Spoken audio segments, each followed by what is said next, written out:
Hey y'all, what's up? My name is Tom Mizzle. You watch my channel Mizzle 14, and I'm back doing a review of Love After Lockup, Season 3, Episode 5 and Episode 6. Yes, I did do last week, so I decided to do both of them together and just go on with it, and I'm going to continue to do my weekly reviews of it. I just couldn't do it last week, so I just decided to do this past Friday and last Friday reviews together. And enjoy that. So I ain't gonna keep y'all too long with this because it's 2 episodes. I'm gonna combine them together, and I'm not gonna make this video too long. So let's jump right into it. All right. So let's go Cristiano and John. Right. So we find out he dropped off Cristiano to the house, and he wanted to meet his mother-in-law, his mom-in-law. I forgot her name. I ain't get her name. So Cristiano's mom. So she took her to lunch and everything. Sat down and told her everything. First of all, he told her they had a Native American wedding, and she was like, oh, okay, because she's hoping that that Cristiano will get married and go get married in church, and she could walk Cristiano down the aisle herself. Now her mom is walking around with an oxygen breathing, so she can breathe. She can't breathe on her own, so she got an oxygen tank, and a breathing device. So I was like, okay, because before my grandma passed away, she was having that. And then he went to tell us about a couple other things. Got a Native American wedding. Okay, can I say my words right? And then she asked him how you been married before, and he said yes, he'd been married. And married 4 times. Remember, he said that in the first episode. On the first time we saw him, he said he got married 4 times. And then he told the mother-in-law, that he got married to his first wife, and then he ran off with the first wife's cousin, and then married the cousin. And then he started chuckling. I said, what the hell is that funny? I was his mom, like, listen. And then after that, he told her that, listen, I had a rap sheet before. I got a rap sheet as well. My rap sheet is long. I've been in prison. I was an inmate. And he basically break fraud and all that stuff that he was doing. He was kept cashing checks, and getting addicted. And he said he was like overdrawn his account like over $200,000. I said, dang, what's that? And all that craziness. And I was like, oh wow. So all the time he was talking to the mom-in-law, and the mom was like,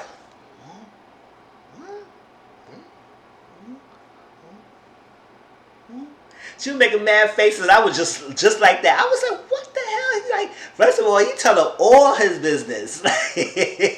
And she just like, oh, wow. So she don't think that John is right for her daughter. And I don't feel that either. I said, why is he pushing so much? Because he said when he got out, he haven't been back to jail and everything. That's good.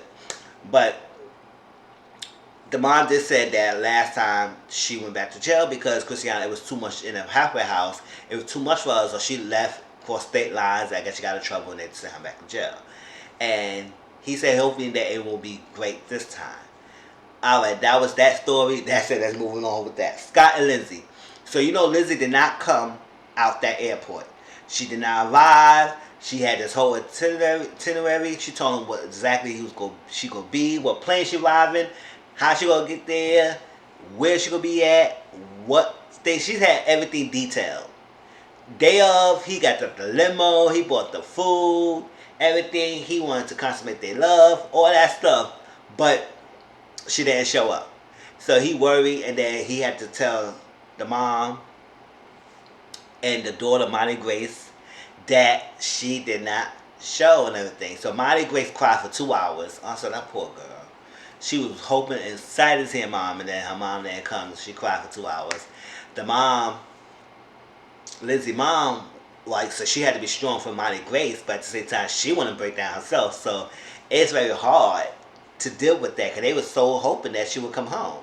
Now, they sat down with Scott and talked to the Bureau of Prison System and everything and find information.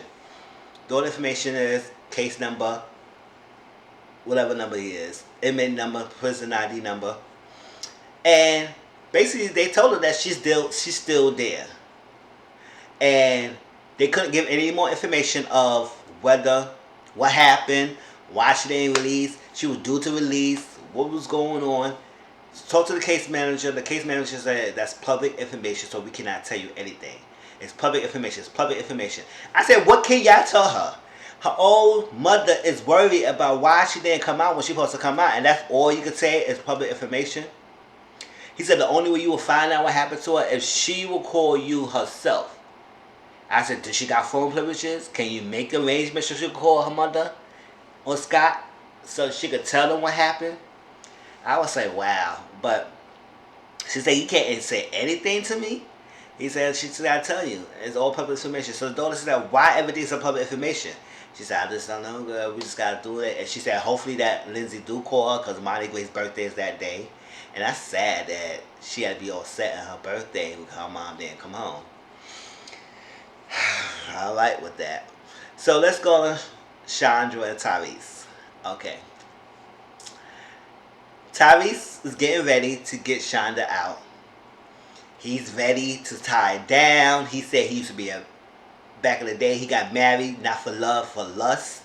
Yes, you can't do much for lusting for someone. You get married because of lust. That will take you but so far. So now he's 49. He's ready to settle down. He's ready to have a family, all that stuff. I said, why they usually do all their coish ways and when they're young? When they get closer to 40, 50 years old, they want to realize, at least close to 50. Now they want to realize they want to settle down. You had all this time when you was there to settle down. Now you want to settle down now when you're 49 and you don't got that mojo like it is. But on Tyrese end, he is a good looking guy. He's a good looking guy, and I said, okay. It works out, nice body thing. He went to pick Shonda out with a blue pimp suit out. I said, go ahead, blue pimp. Hey, go ahead, Tyrese. And I like that color blue. So it looked nice on him because his color skin and that blue, it pops out. So he had everything blue. He had the freaking blue suit on, but he had the black shirt, the black tie, the blue shoes. He was looking sharp. He was gotten ready. He got nice cologne on. He went to pick her up. Now, he said that they only got like 4 hours to themselves after he picked her up. So he wanted to have sex with her. He wanted to do a lot of things to her before she goes to the bus to the halfway house, because that's what she have to do. And yeah, so he was worried. So he waiting out there, and she's not coming out. I said, oh, I hope this is another Lindsay situation. Or at least coming out late. Like when Jessica was waiting for Maurice and like hours before he even came out. So he's waiting, and he finally get a call. He sat there, he sat in the car, he said, listen, I won't give him 30 more minutes, and then whatever. And the producer asked him, do you think she is ditching you, or like leave you in the dust and everything? And he said he don't think that's possible. He don't think that's right. But he started getting a little nervous and said, why is she not coming out? So he finally got a call for Shonda. And she told him she at the bus station. They dropped her off somewhere else. So not at the facility. They dropped her at the bus station. So he said, okay, I'll come. I said, oh, good. She acted out. He went there. Now, he keeps saying about the body. Yes, we got it. Shonda got a good body. She got a nice behind. Yes, stop talking about it. We understand. You're a figure old, 49. Well, 49. Not that old. But he's still kind of young. But always talk about her booty. Always talk about the behind. Always talk about this. Talk about that. I said, good, we got it. You got it. You like it. You like the ass. You're an ass man. We like it. We know. We got it. All right, so he talked about the body and all that stuff. So he met her, and she was there. She had the nice little side bang gang, and then with the freaking braids in the side. I said, what the hell is she trying to do? What she? I think it was a little curled up and all that stuff. It was all wild. So she said that, and she's a good-looking girl, too. So I was like, okay. So she met Tyrese and everything. And she mentioned that how Tyrese not the only one that was funding her money, because she said it was nice to have him funding my money and everything, but it's nice to have more than one people. I said, oh, all right, Shonda, you better get your little groove on too. You in jail, so no judging there. So she got a couple people who was funding her financially when she was in jail, but Tyrese probably is the main one, and she could see herself somewhat with him and get to know him and everything, but she like that he has been there for her. And she said she's still talking to some of the guys, that she not ready to let that go because they're good friends. So we will see how this plays out.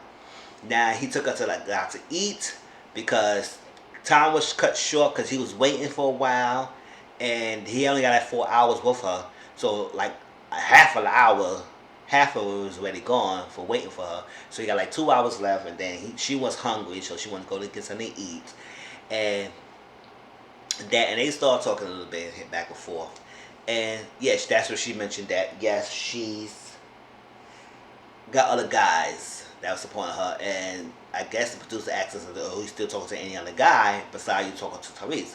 And she said something along the lines that, yeah, it's kind of like I'm using him, but yeah, I'm still talking to somebody else too as well. So I said, "Oh, girl, you know, options." But she's like, okay. But like when she was in the show, she had all these like side braids, like a white girl trying to be ghetto or stuff, not all the hood kind of ratchet to her, with the bang gang, all that stuff. And then the confection, she had that nice little pretty blonde hair sitting up straight and everything. Like I said, this is a whole different girl, but nice that. So we'll see how that goes, okay? Quaylon Chevelle. So we know that Quaylon's out, and Chevelle and Qualandria, that's Quaylon's mother, they went out to eat, to sit down to eat, because you know he out now, so he wanted grub on.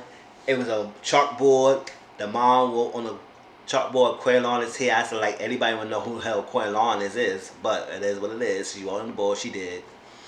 And they sat down, and the mom went in, she said she went to the bathroom and everything. They talked, and they kissed and all that stuff, and she might want to know what your plans are. Because, you know, the part of me when I left Kansas City is because I wanted you to not be affected by the old crowd again, not be influenced by your friends again, not going back to the own path and everything. And I said, yes, he was 17 at the time, so, you know, teenage, they love to please their friends. So peer pressure is the finest back then. Now he's 29.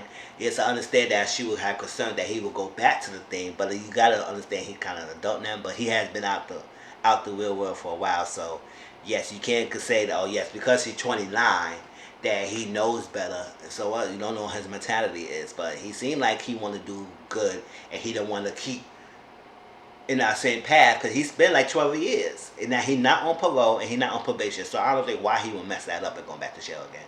So he gonna try to do the best as he can. Now the topic, of course, came up by him going back to Texas, and Quaylon, yes, he did admit that he told his mom one thing and then he told Chevelle something. But he said, nah, he gonna stay with Chevelle. This girl, he wanna build a family with her. He wanna raise Maila. He wanna be there. So yes, he gonna stay. And she said, I'm just worried and all that stuff. He said, you just gotta trust in me that I'll take care of myself. And I said, okay, that's good. You know, sometimes. But Qualandria, I don't think he can do much about Quaylon anyway now. He's 29. It's not like he's a teenager that he don't have no say. Now, if he was still a teen or whatever, he got out. And he was then, Chevelle had nothing to say. But hell, Chevelle, she was like, well, I always get what I want, and I'm going to make sure I get what I need, and I get what I want. So she want Quaylon to stay well. She going to do whatever it takes to make it stay. Now, the mom, Qualandria, said, listen, I don't really like him staying in Kansas City, so I'm going to do the much I can to get him come back home. I said, well, they both plotting. You don't even know we're going Quaylon. You were right stuck in the middle. And Chevelle did a little romantic night with Quaylon. And I'm going to say, Quaylon is a good-looking guy. You can tell he's a good-looking guy. He got a nice body and everything. And he laid on the bed. I said, oh, look back too. I said, oh, okay. And he was excited. Chevelle was ready to consummate her love with him and said, it's been like a long time. We did phone sex and everything. But I need the real thing. I said, I better hear that girl. Got everything together. At first, I thought she put a candle on the bed. I said, girl, you trying to set a whole fire in the damn hotel room just to get something? I said, there ain't no candle in the bed, girl. But she lighted on the bed. But I said, why you put the candle on the bed? And she put it so on the counter or something like that. But I said, why the bed, girl? He should put chocolate and the rose petal. I said, listen, he ain't gonna really care about a lot of that stuff. He just want to get down dirty and get everything, whatever. He talked to his mom, and the mom said, okay, good. I guess they got a call for the mom to stay at her friend's house. And they went upstairs. They did what they did. All that stuff. She massaged him. She said, I'm just going to treat you like a king, right? And he said, yeah. Nice and massage in the back. And they turned around and feed him chocolate. Yes, a nice little chocolate. And then told the producers, I was saying, first of all these sex scenes, y'all know they getting hot and heavy, but y'all gonna stand there and try to still filming. I said, y'all feeling horny bastards. Y'all can't leave the room. They said, you gotta get out of here. I said, why you gotta be told to get out the room? Y'all gonna stay there and film it? It's gonna be a soft porn on WeTV? No, we not having that. So they was like, producers are standing there like, you know, they're about to get down and dirty. So can y'all just walk your behind out the door? But they got me told, so that was funny. All right, next, Maurice and Jessica. Okay, like, so they still in California. You know, Jessica is like nervous, is upset because she got to stay in the council because you know he can't leave. The parole said his paperwork got to be done, and you cannot leave the state of California to go stay in Nevada until we get the paperwork approved. It might take a while, so he got to stay. He cannot leave. Now, if he leave, he will get in trouble and he could go back to jail. Now, he was so excited to see his daughter. He's so excited to see his daughter, Michaela. He hadn't seen her for a while. She grew up. She excited. Jessica told us that she has been talking to his daughter like almost every day. But her and the baby mama, what's her, Kaniqua, haven't been talking like that. And I forgot the daughter's name. No, I just said the daughter's name, Kayla. Yeah. And Kaniqua, yeah, they haven't talked that much. So he was excited to see his daughter. And I said his daughter looked like a split image of him. Face and all. Like, just like him. I said, okay, you can't deny that girl at all. Alright, so went to the place, drove up. The girl ran outside for her father. I said, you better do it. You better run. She ran. He got her, hugged her. She was happy. I said, that was nice. Okay.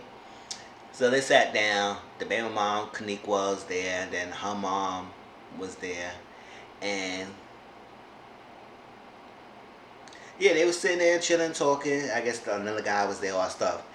And Jessica stood there, standing there. Nobody said anything to her. Kaniqua said she would know that Maurice dating a white girl. Or married a white girl. He said the only real relationship besides her, was me. And everything, but she left him because he keep getting in trouble. And as she said, if you get in trouble one more time, I'm leaving you behind. Because they wasn't in a relationship. And he got in trouble one more time, and she kept her word, and she left him. So I was like, okay. And I think they've been together like a year or something. And Jessica was sitting there. Nobody see her. You could see that she was like basically a ghost. Because she was totally ignored the whole time. He didn't introduce her. Nothing. Now, I understand why she feel like a little jaded about it, because I was like, listen, I'm your wife. Yes, you were sorry about your daughter and everything, but you bringing me inside this lady's house and you're not going to introduce myself? Or at least Jessica, you could have said something like, hi, I'm Jessica, or something like that. But they was not feeling her. They wasn't even trying to engage with her. I said, that's feeling awkward. I said, be sitting there with nobody notice you. Like you said, right there, a whole different color of the whole room, and you just ignored. Just ignore her. Like, okay, she's sitting there. So she her feelings. She's like, oh, why you didn't say nothing? All that stuff. They sitting there and be ignoring me and all this like that. I feel so left out. I feel out of place and everything. And you didn't say nothing, introducing all that stuff. He said, it's about my daughter. She said, I know about your daughter. He said, so why you mad? Why you mad, boo? Why you mad? And I was like, oh, Jessica. But girl, you chose this life. You chose to get married when you bought 4,000 rings to marry this guy because he was in prison. Now you got to accept the life that he has. Your life, his life is connected now. So she was in her feelings. Now, all this time, Maurice is antsy by staying because he said he got a house because they could stay at his cousin's house. And cousin Ronnie stayed in the couch. He was too big for that couch. I'm like a tall ass motherfucker in that couch. But he don't got nowhere else to stay. So his cousin Ronnie there. He said his cousin's like his brother to him. And Jessica's not feeling staying there. She said, nah, this is too much, all that stuff. And I understand what she was saying. It's just too much. And yeah, so looking at all the obituaries, I said, why the hell he collect on obituaries like that? Okay, whatever. And then he get antsy. He said, nah, I want to stay there. I want to stay on California. Nah, this is too much. It's too much. Everything, because talk to supervisors, that's not going to happen. So you know what? We go to Vegas. We're going to Vegas because I got my house there. I want to meet my family. I want to meet my mom and dad on your side, all that stuff. Now we go to Vegas. We go to Vegas. I said, no, you not doing no Vegas. You better stay here behind right in California. Now Jessica's like, oh, I don't feel comfortable right here. I feel out of place. It's too much. I can't. I said, girl, whatever. I don't want to live in Compton. I don't want to do this too much. It's too much. I'm not dance too much. It's too much. But I said, girl. But yes, what you need to do is put your foot down and tell them, yo, you're not going anywhere. We're going to find a way to live around here somewhere. Sure, stay somewhere else. But come on now. He could get in trouble if he get caught. Now he's on television. It's being televised. We all see this. You trying to leave California. Not try. He leaving California. Because he said, oh, you with me or you against me. You with me or you against me. She said, no, I ain't want to. Nah. Then she finally got in the car and drove away. Now she getting nervous and trembling. And he said, no, keep going. She was going to turn around. I said, yes, turn around, girl, turn around. But he was not trying to turn around. No, he wasn't going to turn around. He said, no, you better keep going. I said, boy, see, Jessica, this is not the influence you need. Jessica, grow. You're not on no training ball, girl. Put on some big girl panties and ball and tell him, no, we staying. Because now she's nervous. Because what about we get pulled over? All this stuff. Yes, because you want to go to Vegas so damn badly. Especially him. Okay, whatever. But they basically violated parole right now. So hopefully he don't get caught. But I would have turned that car around. Go next interstate. Go right back to California. He could be mad. Alright? And he did tell her that she could go to Vegas. And she said, but I don't want to be separated from you. I don't want to meet down too. But damn, girl, come on. Now, lastly, is Charlotte Destiny.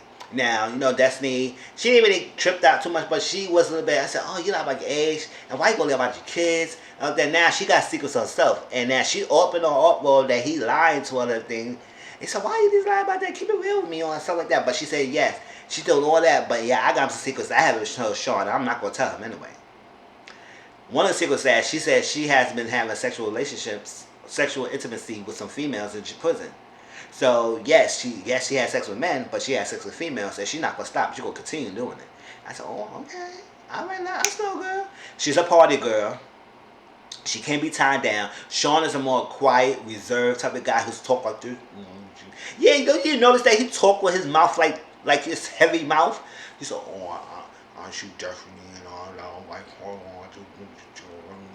like, why are you talking like that? But, yes, he said, it's been too much, I can't wait to talk, have sex with Destiny, and she gonna put it on me and take it on me, I was like, oh my gosh. Whatever. But he worried about that figure $50,000 that he was going to drop if she don't take the court date. So he said, listen, you got to be good. You can't be drinking on too much time and getting in trouble because you're going to do it and they're going to lose. And she said, I'm going to be in the court date. I'm going to be in the court date. You can't control me. And he was getting a little controlling. They had sex the night before and a little controlling and all that stuff. He tried to say, no, I'm trying to do things. He's like a more laid back type of home person. She's a party girl. Two complete opposites, but sometimes opposites attract. And went to Vegas. The house, got dressed. He said his friends coming over to go stay and chill out. She said, nah, I'm Vegas. I want to chill. Yeah, listen. If you go to Vegas, you don't want to be staying in the house all the time either, unless you go to sleep. Or if you ever go to sleep, right?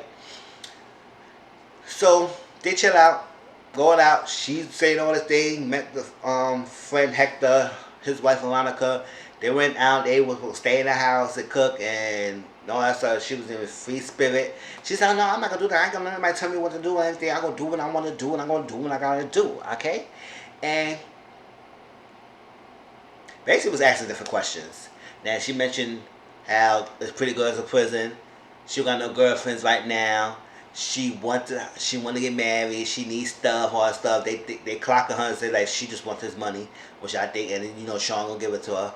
I said yes, you a desperate little boy. Okay, whatever. And during the course of 2 weeks, and that was how the episode. So I was like, we'll see how this rest of the thing going. But oh child, Sean, you got some freaking trouble in your hands with this girl, Destiny. She's a wild card, okay? But that was Love After Lockup, y'all. Please like, comment, subscribe to my channel. Tell me how y'all felt about this episode. Yes, I said we are gonna try and make it too long, but I had to give you all the information. All right, talk to y'all later. All right, peace.